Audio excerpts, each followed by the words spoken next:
Dans le cadre de sa visite de travail au Bénin, le vice-président de la République fédérale du Nigeria s'est rendu ce vendredi 24 juillet 2026 à la zone industrielle de Glojigbe, accompagné d'une forte délégation composée d'hommes d'affaires et d'investisseurs majeurs. À l'occasion, les responsables de la GDZ et de la PIEX ont présenté en détail les opportunités d'investissement stratégique, les incitations fiscales et douanières, ainsi que le cadre opérationnel attractif qu'offre la zone.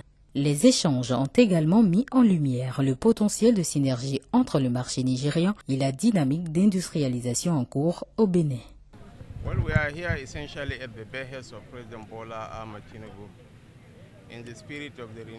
Nous sommes ici essentiellement à la demande du président Bola Ahmed Tinubu dans le cadre de l'agenda Renewed Hope pour examiner les meilleures pratiques internationales en matière de transformation et de création de valeur ajoutée. Nous sommes en train de mettre en place 8 zones agro-industrielles dans la première phase de notre programme au Nigeria. Nous avons donc estimé qu'il était important de nous inspirer d'une réussite africaine. Nous avons visité un modèle où l'ensemble de la chaîne de valeur est développé dans les filières du coton, de l'anacarde et du soja. Dire que nous sommes impressionnés par ce que nous avons vu serait un euphémisme. Nous sommes véritablement émerveillés et nous tenons à féliciter le gouvernement et le peuple de la République du Bénin pour leur engagement déterminé en faveur de l'industrialisation. Le Bénin a pris des décisions qui changent véritablement la donne afin de créer un environnement favorable au développement des entreprises et à l'essor des industries. Soyez rassurés que nous avons beaucoup appris au cours de cette visite et que nous allons nous inspirer de l'expérience béninoise pour la reproduire au Nigeria.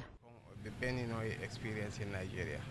gouvernement s'est déplacé pour venir voir Glojigbe. C'est comment faire pour travailler ensemble, pour ouvrir des portes pour les investisseurs bénino-nigériens. Le vice-président de la République fédérale du Nigeria et sa délégation ont effectué une mise en terre de plans symboliques. Cette visite ouvre donc la voie pour des investissements prochains afin de dynamiser le commerce transfrontalier et de créer des chaînes de valeur régionales compétitives. À la suite de la visite de la délégation nigériane, une délégation japonaise s'est aussi rendue à la zone industrielle de Glojigbe ce vendredi pour une visite guidée.